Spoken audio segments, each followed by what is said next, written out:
family. Good morning. It's nice to see each and every one of you here today to worship with us. Before we begin our worship service, we would like to remind everyone to kindly put our phones on silent mode or, if possible, to turn them off so that we will not be distracted throughout the worship service. Also, it is the fifth Sunday of the month. So there will be no Sunday school. So, fellow parents like me, kindly sit with your children. Okay? Have them sit next to you throughout the worship service.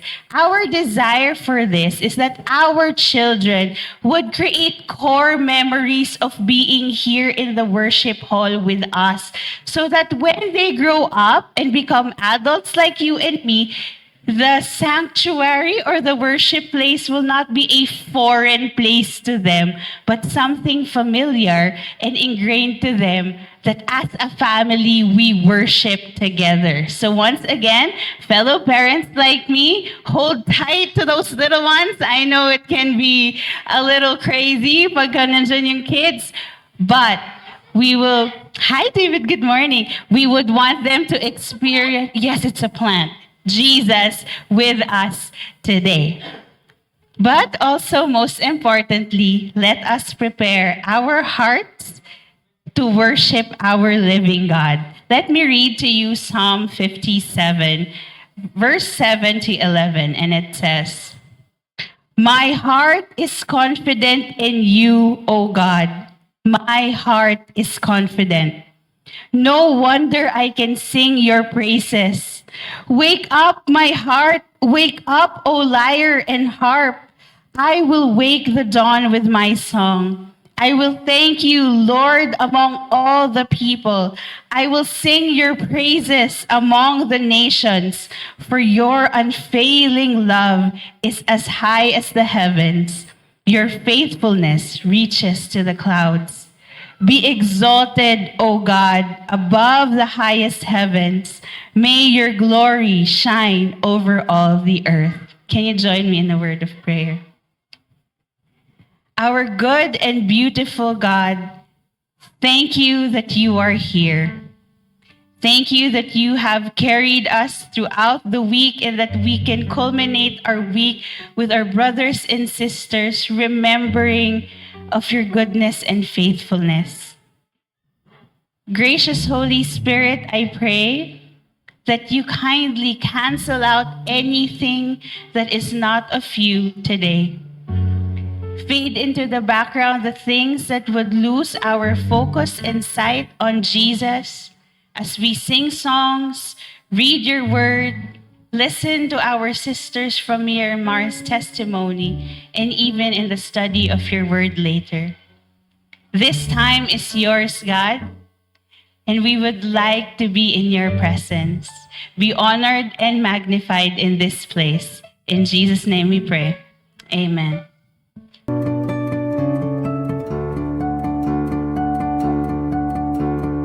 Good morning, church.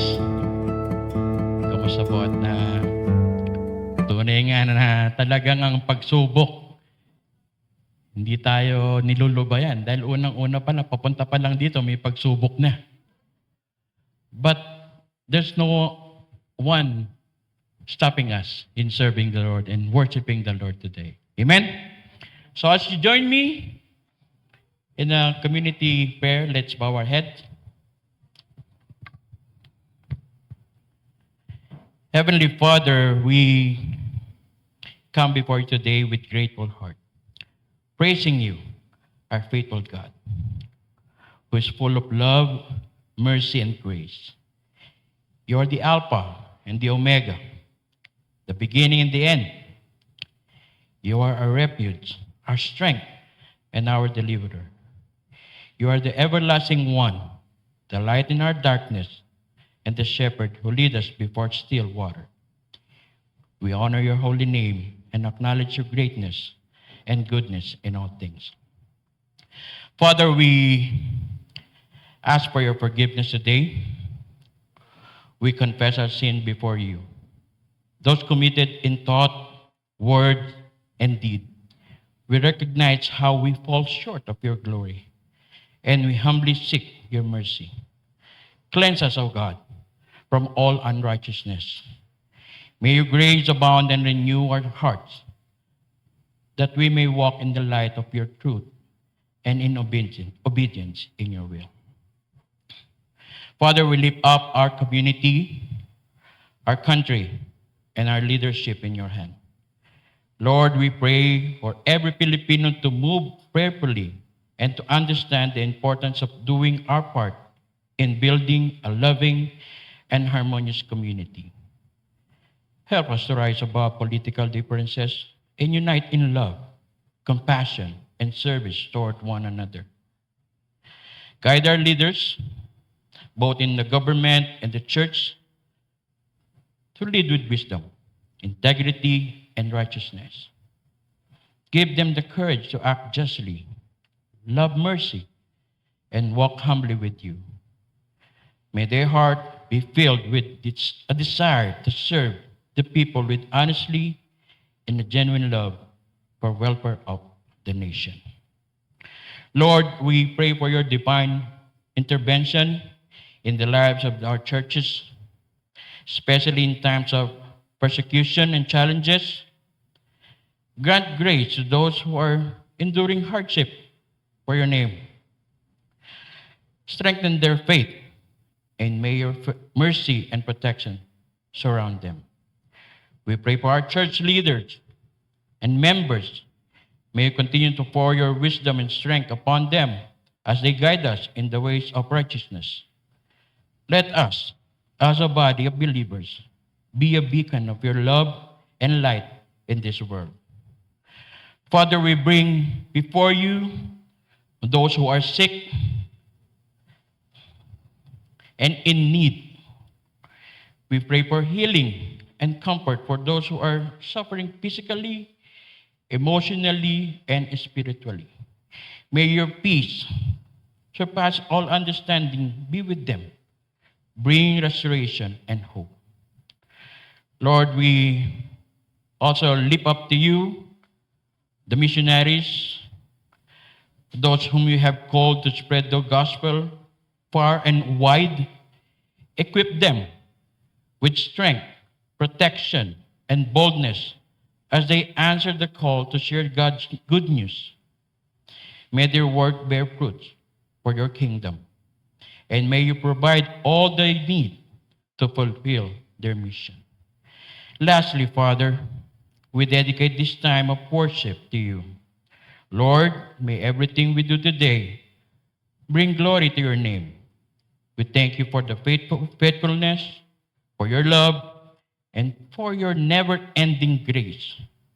We give you all the honor, all the glory, and all the praises. In Jesus' name we pray. Amen. Amen.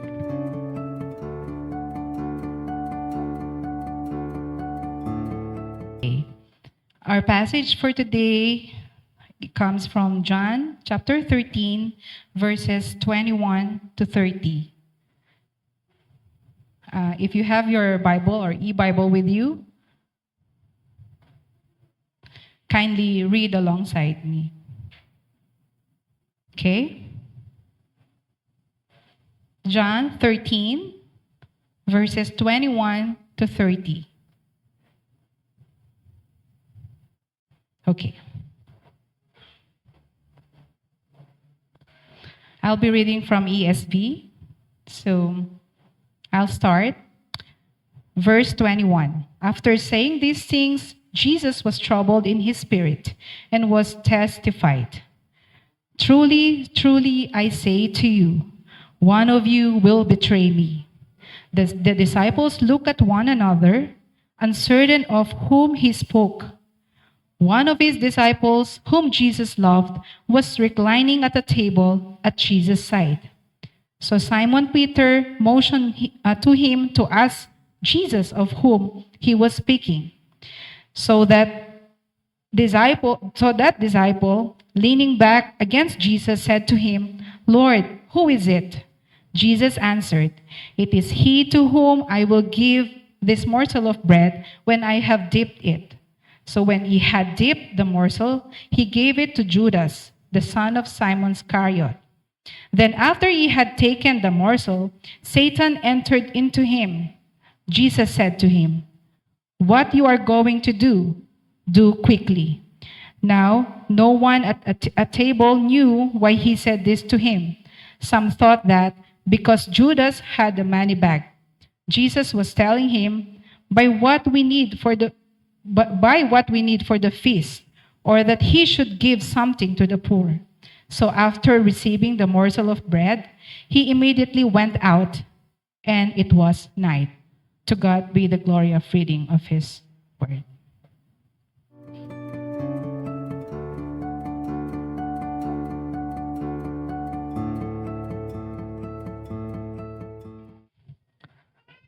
Hi, good morning again, everyone. So if you know, every last Sunday of the month is gonna be Mission Sunday for GCF Metro Baguio, and I've invited some Myanmar friends here in PBTS. After the Filipino students, the most number are from Myanmar. And they have a growing community here. So let me introduce them to you one by one. Lulu. All right. Susu. And then Nora. Sui. And Hanisan. So they will give a testimony of what's happening in Myanmar, and they will also educate us about the culture of Myanmar. And they will give us a special number after that testimony. So here is Lulu for the testimony.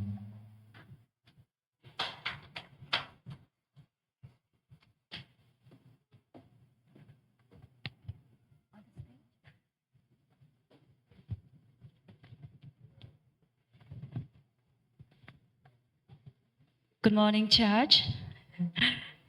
We are so grateful for allowing us to share about Myanmar and our culture.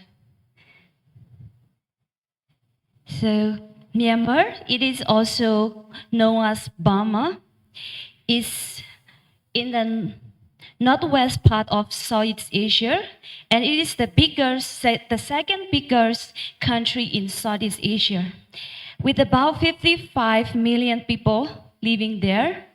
And Myanmar is next to 5 countries: India, Bangladesh, China, Laos, and Thailand. And Myanmar has more than 135 ethnic groups. Some of the major groups are the Burma, Shan, Karen, Yakai, Mon, Kaya, Chin, and Kachin. The official religion in Myanmar is Buddhism, which is practiced by about 87.9% of the people, and only 66 to 7% of the population practice Christianity in Myanmar. The remaining people practice Islam, Hinduism, and animism. Let me share some key aspects of Myanmar cultures. In Myanmar, people deeply respect older adults because of their life experience, wisdom, and what they have done from society. Children learn to show respect and care for their elders.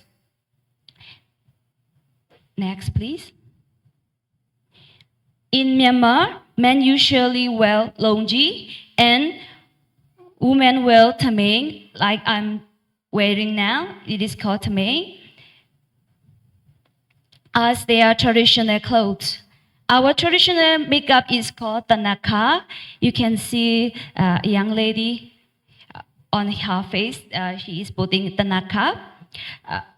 It is a paste made from the ground bud of trees. We put this on our face as skin care, sun protection, and it provides cooling sensations to the skin.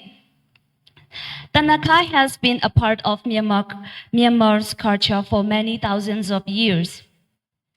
Next, please. For music, we have traditional special instruments like the harp, xylophone, and sine. Sine, this is a traditional drum cycle, the second picture, that has 21 drums. Each drum is a different size and sounds different. Next, please. The traditional role of Myanmar women are taking care of daily housework, providing support for their families. Women are like the foundations of the family. They handle basic needs for cooking, taking care of health, helping with children's education, organizing special events, and supporting their church activities. However, today things are changing. Now women can start their own business, take on leadership roles in churches, politics, and community groups. In Myanmar culture, the roles and expectations of women have been influenced by Buddhism. Let me also share about what is happening in Myanmar right now. On March 28, a very strong earthquake hit Myanmar. The center of the earthquake was in Mandalay, which is the second biggest city in the country. The number of people who might have died could be more than 10,000. Rescue teams are still working hard to find anyone who might still be alive under the buildings that have collapsed. So we would also like to request you to remember Myanmar people in your prayer. Please pray for Myanmar. Some people, they are still alive under collapsed building, so that they may be rescued safely in times. And also Myanmar people have come to accept Jesus Christ as their Lord and Saviors. Thank you. Now we're gonna sing group songs.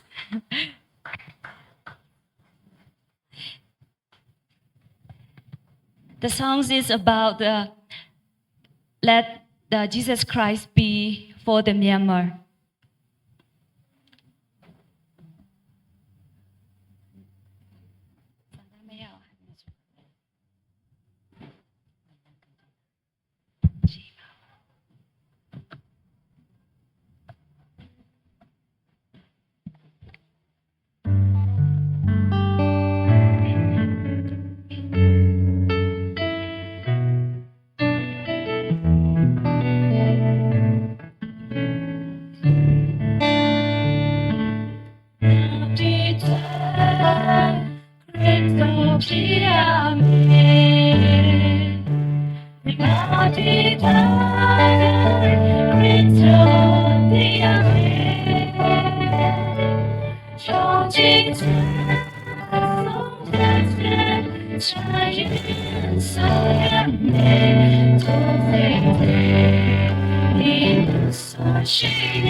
Our God, the God of all nations, thank you for reminding us that you are the God who redeems all people groups. And you know, and you see what has happened to Myanmar and Thailand these past few days. God, would you help them? For my sisters and other Myanmar brothers here in PBTS, would you grant their hearts peace, knowing that their family is there? Would you help them, Lord? Would you comfort them? We entrust their welfare to you. You who has great heart for the weak, the hurting, and the vulnerable. So for my sisters, would you encourage them and assure them of your love and protection? And also we come before you, the God of nations. You have heard their song. Would you allow our brothers and sisters in Myanmar, believers in Jesus, to shine? That Myanmar, despite of the wars, the conflicts, the divisions, all the hurts and pain, Jesus, would you redeem it? Would you, our King of Peace, shine in that place? So we commit all these things to you. Would your smile of blessing be upon our sisters? It's hard being away from home, Lord, but assure them of your love. We commit them to you. In Jesus' name we pray. Amen. Thank you.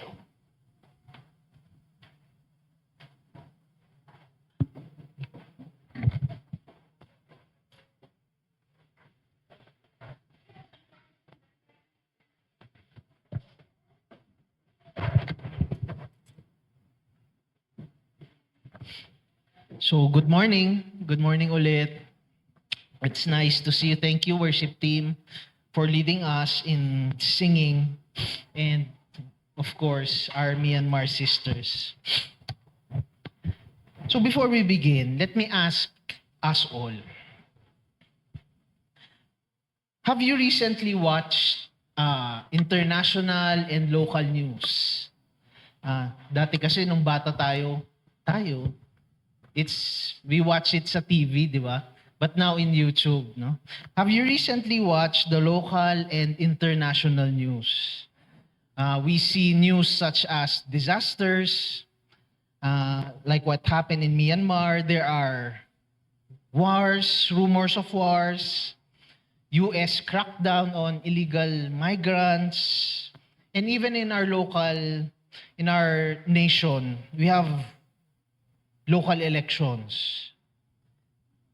Tapos to add to all these things, itong mga balitang ito, we too encounter different stories and circumstances of conflict, of betrayal, celebration. Diba? Hindi naman lahat malungkot. Anniversaries, victories. Now, in all our circumstances of life, in all the things that is happening in our life, how does this make you feel?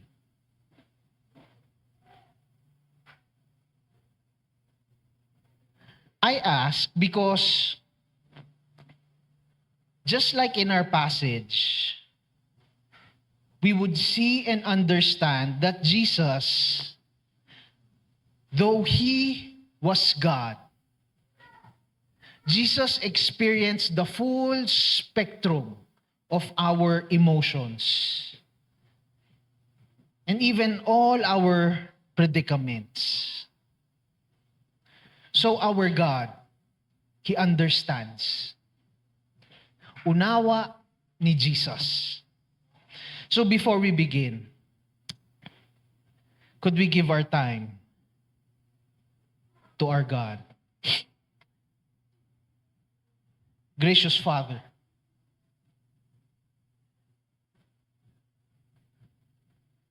it is a joy that together with my brothers and sisters from different places, together we worship you. And as we sit before your glory, as we listen to your word, would you give us understanding, God? Would you help our hearts be still? And just like David, to be present here in your presence, to gaze upon the beauty of our Lord. So together, as a community, we come before you. Would you allow our hearts to see you and be moved, be pastored by you, our God? This we pray in Jesus' name. Amen. So the first thing that we would learn, the full spectrum. From verse 13 to 21, it says, after saying these things, Jesus was troubled in spirit, and he testified, truly, truly, I say to you, one of you will betray me. The disciples, they looked at one another, uncertain of whom he spoke. So, remember, last Sunday, after the parable in action of Jesus, the washing of the feet, something, as we can see, something troubled the heart of Jesus. Though as we see in the previous verses, Jesus was aware. He was aware and he knows what is about to transpire, and he has been hinting about what was this thing that would happen. In verse 10, it says, Jesus said to him, The one who has bathed does not need to wash except his feet, but is completely clean. And you are clean, but not every one of you. So we see Jesus was aware. And in another, in 18, as the discourse in the upper room progresses, Jesus says again, I am not speaking of all of you. I know whom I have chosen, but the scripture will be fulfilled. He who ate my bread lifted his heel against me. So we see early in the chapter, Jesus, he understands, he knows, he was aware about what was to transpire later on that evening, and he was hinting about it. He even quoted that scripture prophesied about this. Tapos notice if we read through, that though the disciples, they heard about these hints that Jesus will be betrayed. Still, pansinin natin, the disciples were oblivious. They were oblivious. They didn't know. They were oblivious about who Jesus was speaking about. No one in that upper room, no one suspected Judas. His deceit was veiled with great finesse. So this betrayal, it troubled, we see, the spirit of Jesus. Now, troubled, that word troubled means it's an inner turmoil, nasa loob. It's an emotional disturbance. But if we go further into their cultural and historical background of the word they use for troubled, it says, in the Greco-Roman world, emotional states were often linked to physical health and moral character. Now, the concept of being troubled or agitated was not only seen as a psychological state. It was not only in thinking or in mind, but also, when we say troubled, it is a condition that could affect one's overall well-being. So it affects one's overall well-being. Now, by saying that, it is the whole person. The whole person o yung buong pagkatao. No? The whole person or the inner or the loob. Now, if we remember, with that being said, that it affects being troubled means the whole, the overall well-being. No wonder later in the garden, Jesus, his sweat, remember, became great sweats of blood because of extreme anxiety and extreme stress. So, we are witnessing that though Jesus, he was fully aware that he came from the Father, that he was going back to the Father, and that his Father has given him all the things. Our Lord, he experienced trouble, inner turmoil, or an emotional disturbance which affected his whole well-being. Kaya nga, the song, it rings true. Jesus was indeed a man of sorrows. Nakaranas si Kristo ng pagkabagabag ng loob. He was troubled in his spirit. 100% God. 100% man. And yet he understood our experiences of sorrow, our grief, in this case, betrayal, a disturbance of the overall well-being. Si Jesus, he experienced it.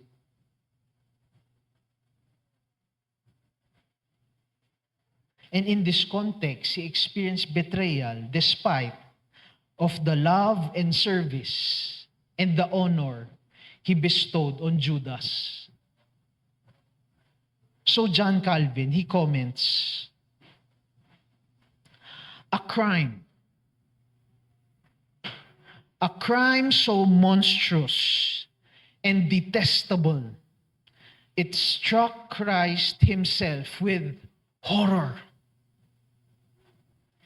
when he saw how this incredible wickedness of one man had polluted that sacred order in which the majesty of God ought to have shone with brightness. Horrific. Jesus, he was troubled in spirit. So the evangelist, si John, the author, he says that Christ was troubled in spirit to inform us that he did not merely in countenance or in language, or parang sa panglabas lang, outward, in expression only, assume the experience, the appearance of a man who was troubled.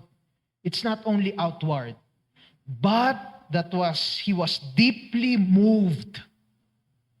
It was deeply moved in his mind. Judas, ang Tagalog, Judas. Judas' treachery, monstrous, detestable, horrific. Si Judas. But I also like how Matthew Henry, he comments on this imaginatively. This touched Jesus in a tender part. Note, the faults and the miscarriages of the disciples of Christ are a great trouble of spirit to their master. The sins of Christians, it is the grief of Christ. What? One of you will betray me? You that have received from me such distinguishing favors. You that I had reason to think would be firm to me, that have professed such a respect for me. What iniquity have you found in me? Ano ang pagkukulang ko sa inyo? What iniquity have you found in me that one of you should betray me?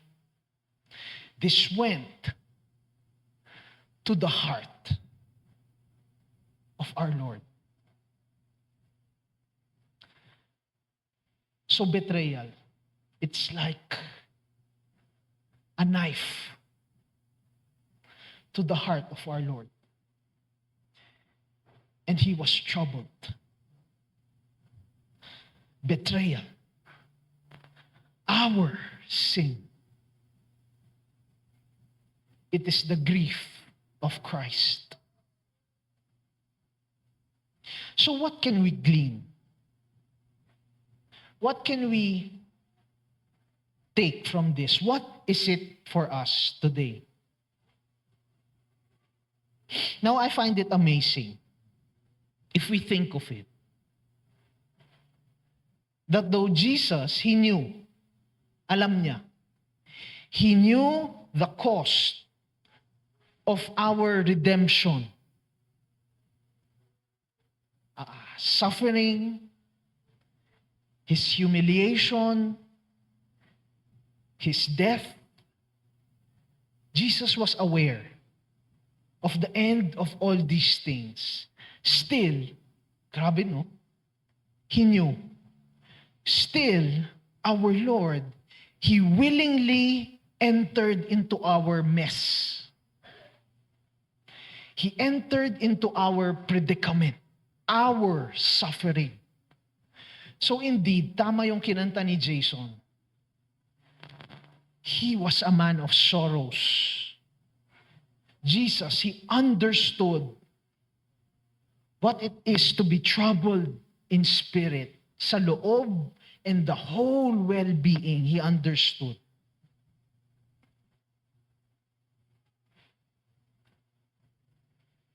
What a potent reminder it is for us.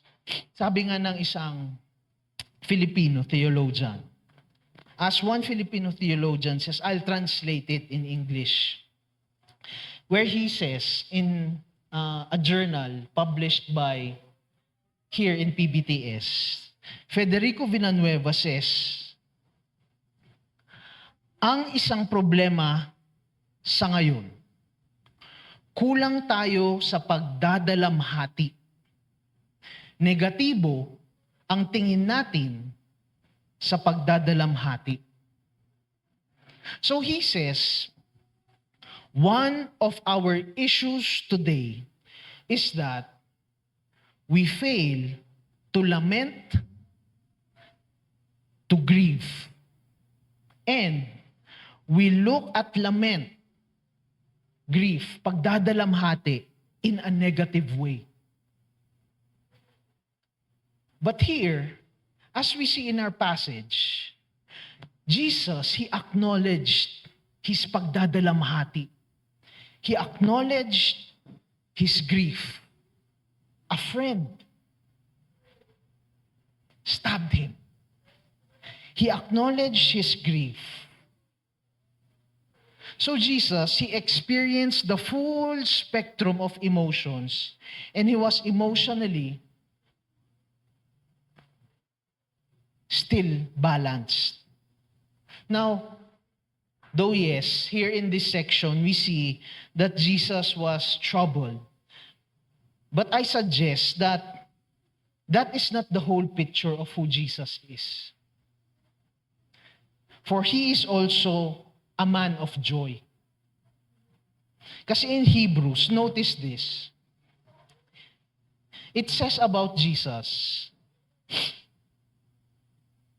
looking to Jesus, the founder and the perfecter of our faith, who for the joy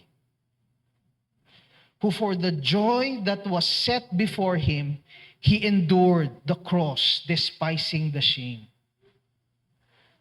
So I suggest that this is a better picture of who Jesus was. In John 13, He was troubled. But also, the bigger narrative is that He was also joyful. He was troubled, yet joyful. Lament, our grief, and joy are not opposed to each other. And I think, as I reflected upon this concept not only of the suffering Christ, but it goes hand in hand, magkasama. It goes hand in hand with being joyful, importante. It is significant for our challenges for today, for our pains, for our predicaments, our sufferings, o sa mga unos ng buhay natin. Troubled, yet joyful. Now, troubled and joyful. We need to find the perfect balance because the danger of extremes is this. First, if we lean towards extreme joy, it becomes toxic optimism, meaning there's no acknowledgement of one's current suffering, pain, grief, and lament. Kaya when you, sometimes when asked, how are you? How are you? Sometimes there's a tendency to everything's okay. Even though deep inside, there is something. Di ba? It's okay. Okay lang ako. Di ba? That could be toxic optimism. No acknowledgement of the current grief, suffering, and pain. The mindset is that all the circumstances in life, it always should be happy, laughing. Dapat masaya lagi. But here, in the circumstance of Jesus, hindi eh. He was troubled. The whole well-being, he was troubled. He grieved. Nagdalamhati si Kristo because of the betrayal. Now, ang ganda, it's Women's Month. Huh? Go women. Now, this was the struggle of a woman. Si Jerry Scazero, in her book, she talks about this emotionally healthy woman. This was actually her struggle. Because for Jerry, she thought in her mind, grief, lament, sadness is tantamount to weakness. So, the passages such as, the joy of the Lord is my strength. I can do all things through Christ. Oh, rejoice in the Lord, always, always. For Jerry, as she tells it, it translated that if you are sad, if you are grieving, if you are lamenting, it means you do not have enough faith. That was the struggle in our heart. Pag ako malungkot, pag ako nagluluksa, ibig sabihin, walang faith. Kulang ako sa faith. Bawal maging malungkot o umiyak ang Christian. But as we see, in the life of Christ, it is a very huge misconception. A person can be troubled and yet joyful. It is hand in hand. This is why she says, Scripture, it does more than give us permission to express our sadness. Parang sa Psalms. God, why? Diba? Bakit nangyayari? But it gives us permission to express our sadness. It considers grieving losses as essential to our spiritual growth. Sadness and loss form an important thread in the tapestry of our spiritual life. So, importante ang magdalamhati. Our Lord, He experienced the full spectrum of our emotions. Now, that's for the extreme. Joy, yung joy lang. Toxic optimism. But on the other hand, if we go to the other side, yung sad lang lagi, only lamenting and grieving without joy. On the extreme end, what happens is that when we focus on sadness, dalamhati, grieving alone, without joy, it leads to despair, hopelessness, alang pag-asa. There is no hope for tomorrow. But we are being reminded in the grand narrative of Scripture, troubled, yet joyful. So, a question for us to reflect upon.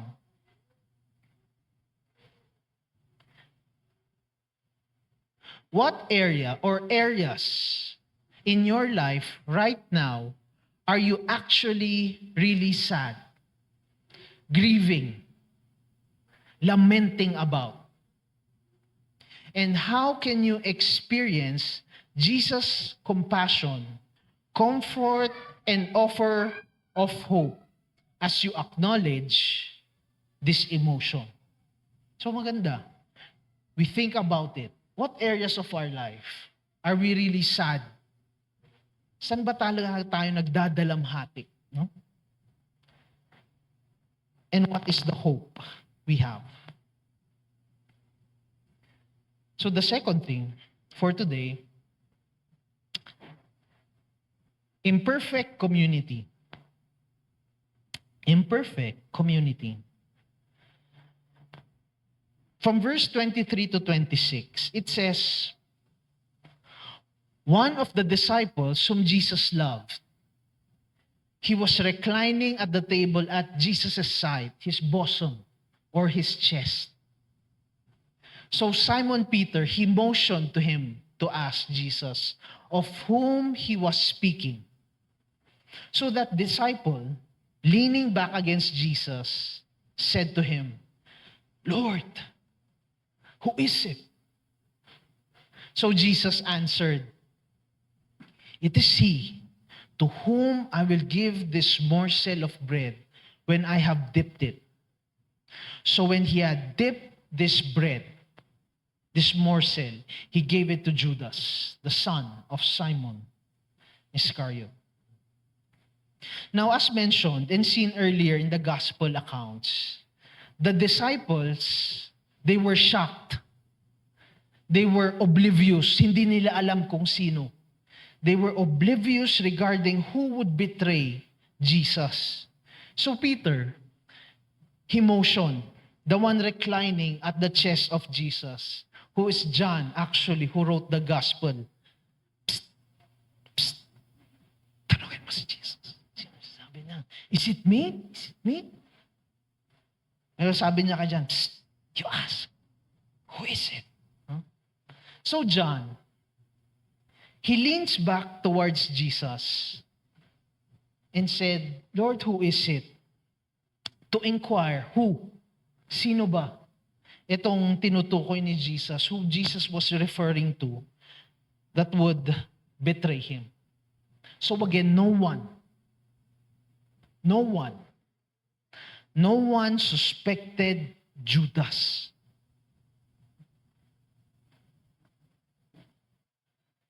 So by leaning, sabi doon, leaning back against Jesus, by leaning, John leaning towards Jesus, they could have spoken without being heard by others. So yung picture, di ba? That's the table they were reclining with.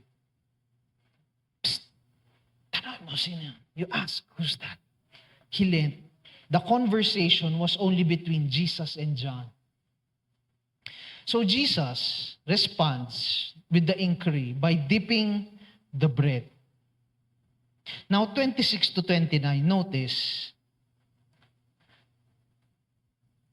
Jesus answered, it is he to whom I will give this morsel of bread when I have dipped it.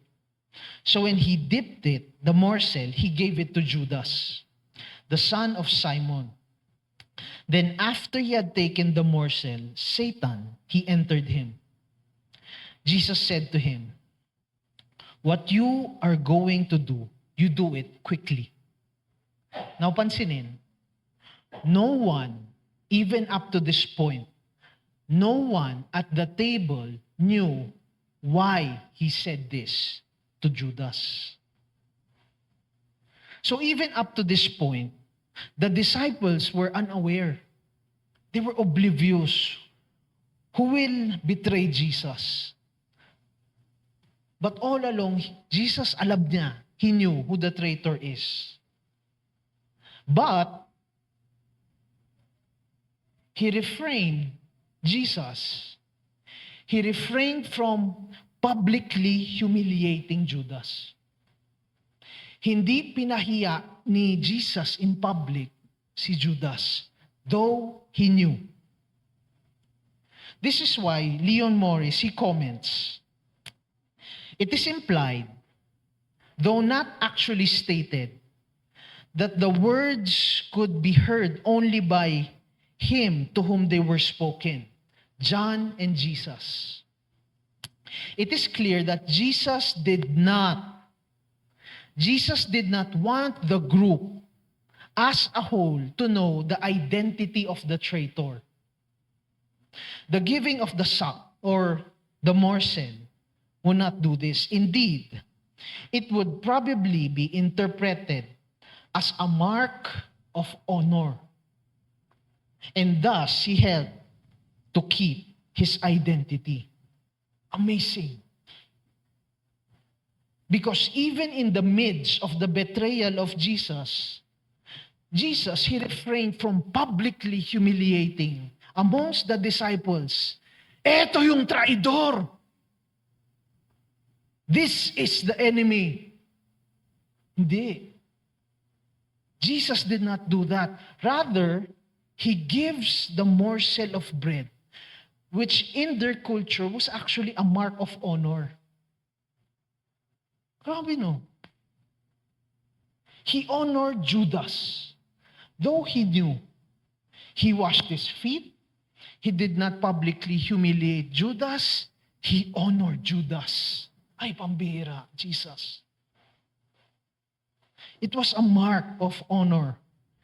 And some commentators would say that giving of that bread, honoring Judas, even to the last point, it was the final appeal of Jesus. Final appeal to Judas. But Judas, he did not respond.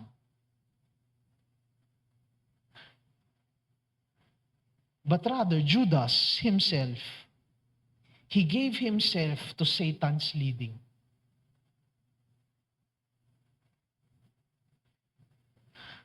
So what can we get again from this? What is it to me today?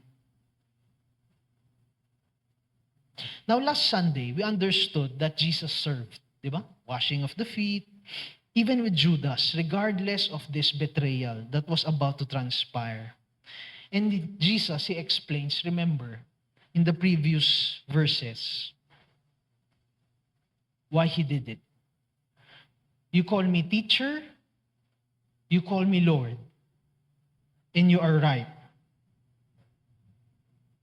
And when he used that double title for himself, we learn it gives a special significance for his claim for his disciples. Therefore, teacher and Lord, our teacher and Lord, has given us a pattern for those who claim to be his disciples. Not to aspire to be great and to dominate others. Or even in this context, ipahiya or humiliate. But to serve and be servants. So sabi, you also, di ba? You also ought to wash one another's feet. And you also should do just I have done. So, continuing on, John continues to reinforce.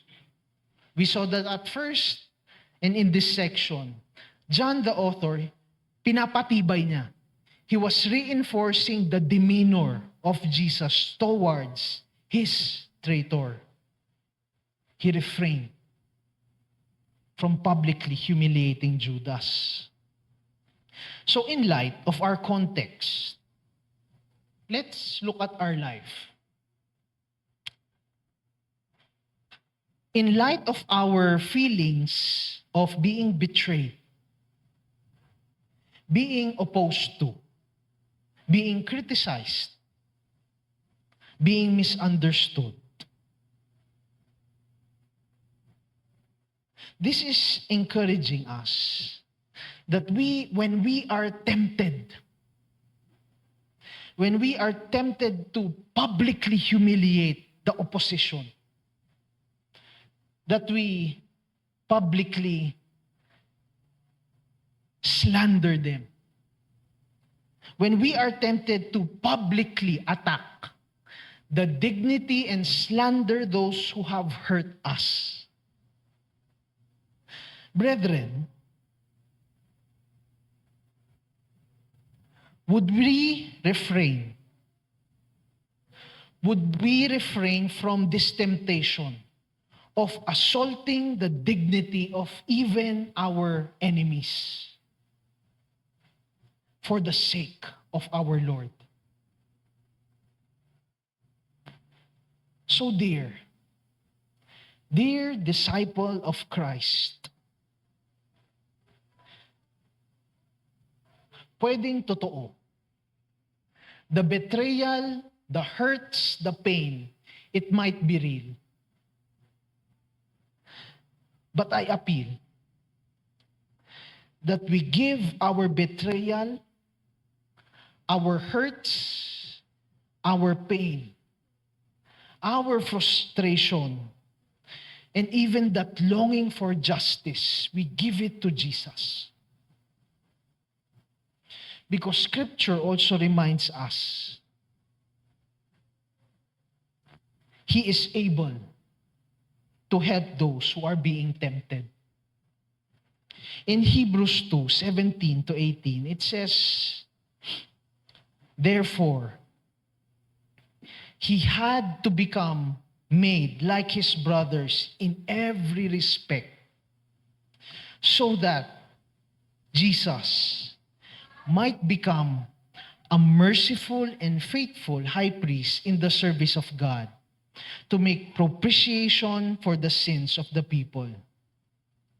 Now, because He Himself has suffered when tempted, He is able to help those who are being tempted. So our teacher and Lord is encouraging us. He understands. He understands the betrayal, the hurt, the abuse, the pain, the frustration. He understands. You give it to me.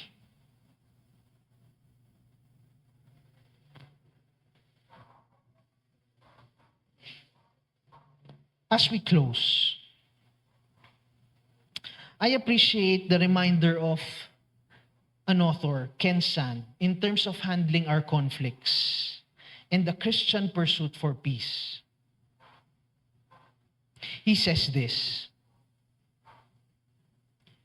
in addition to giving you peace with God, Jesus' sacrifice on the cross, it opened the way for you to enjoy peace with others. Hindi ba't yan yung binasa natin last week? Ephesians 2:11-18. Hostility with one another, it ends. Jesus' table. Now this peace, which is often referred to in Scripture as unity, is not simply the absence of conflict and strife. Ang ganda, no? Peace or unity does not mean, we all love each other. There's no conflict. Hindi. The argument is that unity is not simply the absence of conflict and strife. Unity is the presence of genuine harmony, understanding, goodwill between people, And God calls us to do all that we can to live at peace with everyone. This kind of peace is the direct result of obeying the second great commandment. We love your neighbor as yourself. And as you will see, ayos no, Mission Sunday. As you will see, such peace and unity is an essential part of an effective Christian witness. So peace and unity. Now amazing kasi in God's wisdom, He has placed us all, lahat tayo, in imperfect communities. Whatever community it is, in your workplace, I bet it's imperfect. In your workplace. School, seminary, I think in seminary, there are a lot of sinners. Ha? Marami tayo dun. It's an imperfect community. Even in seminary. Ministry is an imperfect community. Especially church. GCF Metro Baguio is also an imperfect community. And I contribute to that.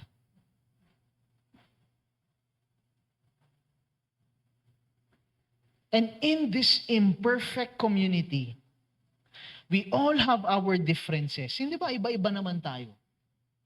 We all have our differences, preferences, how you want to do it.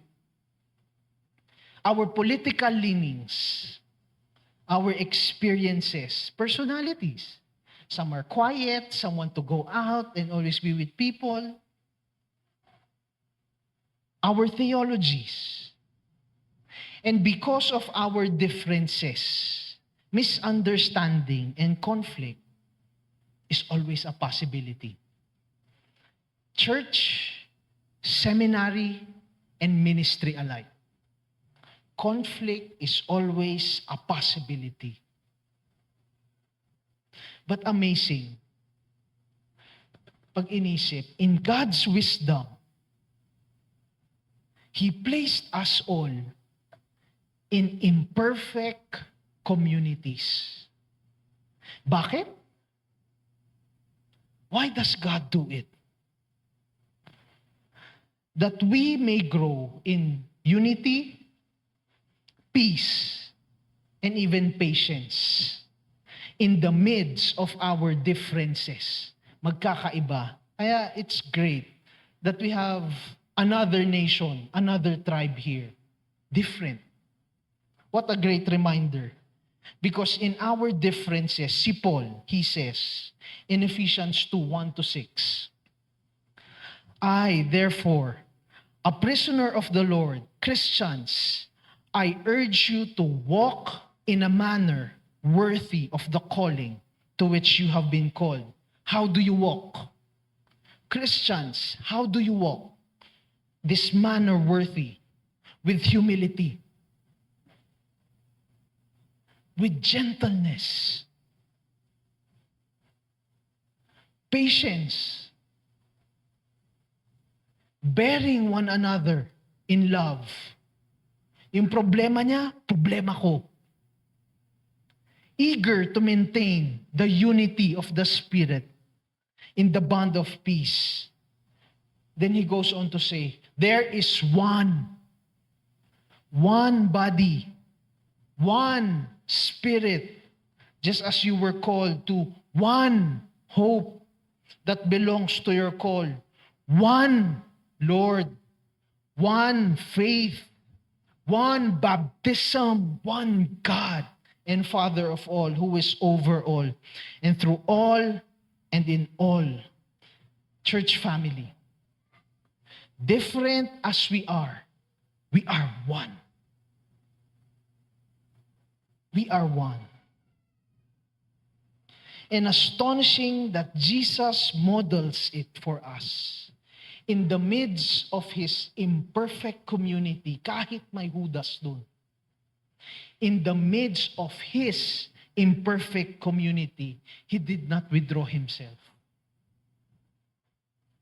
We learn peace, unity, patience, humility.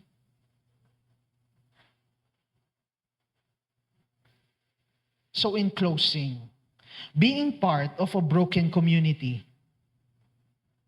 is part of our growing in maturity. This is the word of our Lord today. Heavenly Father,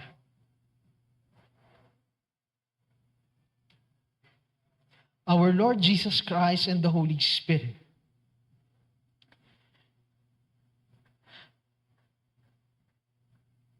thank you that despite that you are high and lifted up, you are not distant.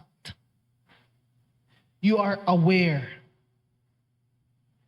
of our laments, our grief, the hurts and the pains that we have experienced. Thank you, God, that you, Jesus, nakikiisa ka sa amin. You are one with us in solidarity. You understand. So thank you that we could give all these hurts and the injustice to you. So help us as your people. Would you give us the grace to be emotionally balanced people, to learn to acknowledge the joys, our future joy with you, but also on the other hand, to grieve, that we would learn to lament, that we would learn to be troubled. So would you help us find that balance just like you, Jesus? And also we rejoice for reminding us that we, imperfect as we are, we, by your divine wisdom, we are placed in imperfect communities.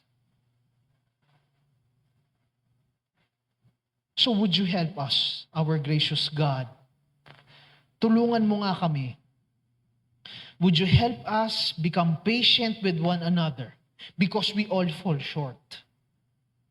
Help us to become humble and not to quickly judge one another because of our differences. Help us fight for the peace and the unity that we have, knowing that you, Jesus, made us one. So thank you for these reminders. Would you help us not only hear, but be doers of your word and embody it in our life. Thank you, Jesus. We commit this all to you. In your name we pray.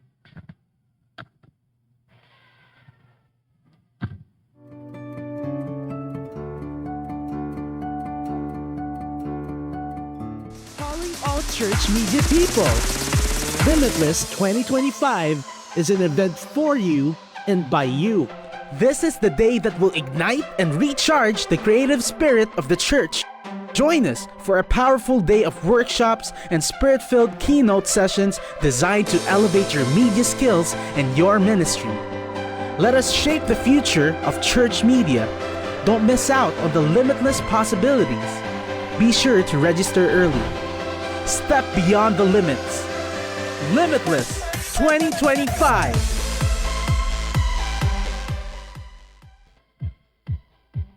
Ayan. Thank you, Pastor Lo, and good morning once again, church family. We are, as a GCF family, we are also part of a bigger community of GCF family churches. And one of those churches is GCF South Metro, who has graciously invited us to be a part of Limitless, a church media conference this 2025. So, ito po ay mangyayari sa May 24. If you are interested to join, there are various workshops and talks that you can choose from. So, there are 7, and you can choose 2 out of the 7 if you would like to join. So, I'll read the titles for their talks, no? One is Better Audio for Churches by Rico Bicol. Another one is hashtag Hack in a Box. The other one is Reimagine the Future of Digital Missions. Also, Leveraging AI for your kids' church. Communication through social media, reaching the next gen through media, and filmmaking and directing. If you are interested to join Limitless, since this will be done at GCF South Metro, kindly register with me until April 20. So May 24 pa po yung workshop. But we will have to make sure that your transportation, your lodging, and things like that, and registrations with South Metro will be polished before May. So if you are interested and you would like to join, kindly register with me until April 20. That is Easter Sunday after camp. So baka pag nahanginan ka sa camp, ma-realize mo, gusto ko nang bumalik sa digital world at gamitin kung paano yun sa glory ng Lord. Yung Sunday na yun, kausapin mo ako. Okay? Register tayo. And speaking of camp, registration is also ongoing. So if you haven't signed up yet, kindly come see me after the worship service so we can sign you up. Indicate if you have a tent or you do not have a tent so we can make arrangements for that. This is on April 17 to 18, overnight po ito sa Lakaphadan Retreat Camp, Itogon. Registration fee ay per age bracket. So if you are age 5 to 12 years old, you are only to pay 189 pesos. But if you are an adult like me and your lagpas na 13, 300 pesos for you and for me, okay? So if you are paying cash, you can start paying today, and sa following Sundays, come see Tita Ayan over here on the side after service. If you are wanting to pay via GCash bank transfer, our bank account link will be posted sa GCF Corner. So you can send your registration there. Please, do not be cowboy like me, and remember to screenshot. Screenshot your confirmation and send your confirmations to either me or Tita Ayan and say that that is for your camp registration so we can account it properly. Okay, church family? So if you haven't registered yet, please register. Ang mga things to bring, we will send to the group chat as we finalize all the other details. Thank you so much, church family. See you in camp.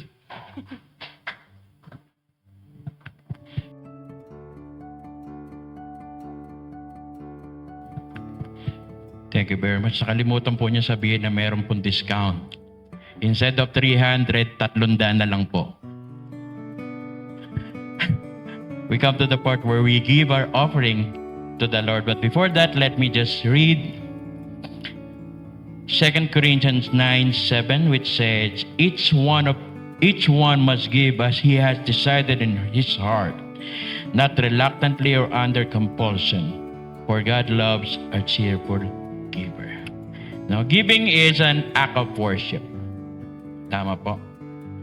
And let's be reminded that everything we have right now came from the Lord. And it's just about to give Him back all what we have. As I call on the ushers,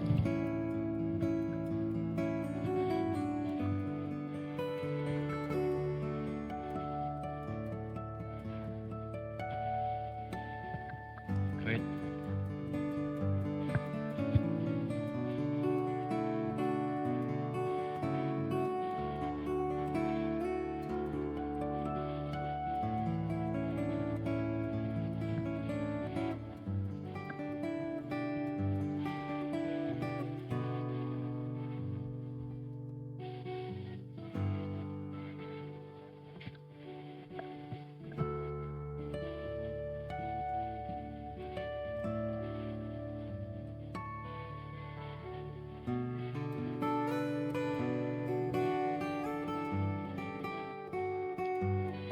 join me in the word of prayer. Heavenly Father, we thank you for your many blessings and for the privilege of giving back a portion of what we have. What we have that you entrusted to us. And may this be used to further your kingdom and to meet the needs of others. We ask that you multiply them for your glory, and through our giving, many will come to know love and grace of our Lord. In Jesus' name we pray. Amen.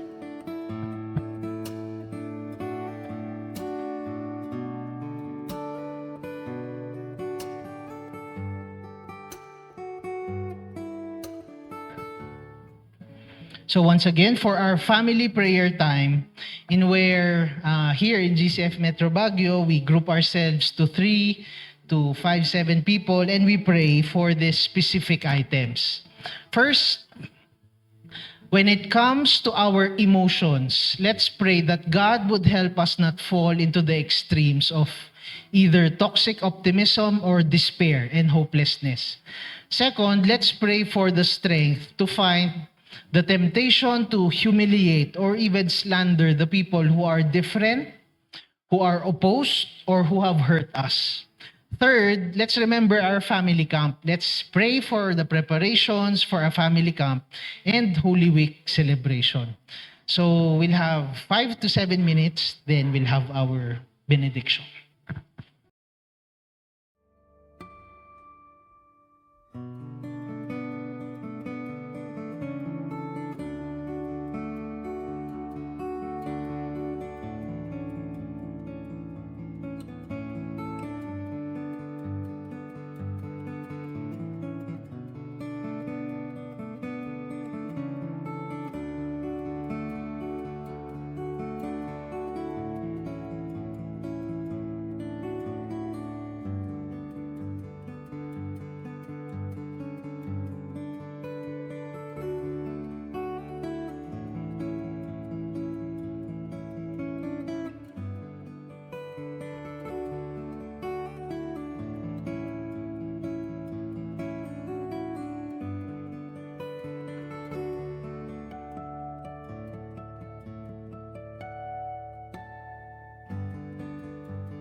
To God be the glory. To God be the glory. To God be the glory for the things He has done. With His blood He has saved me. With His power He has raised me. To God be the glory for the things He has done.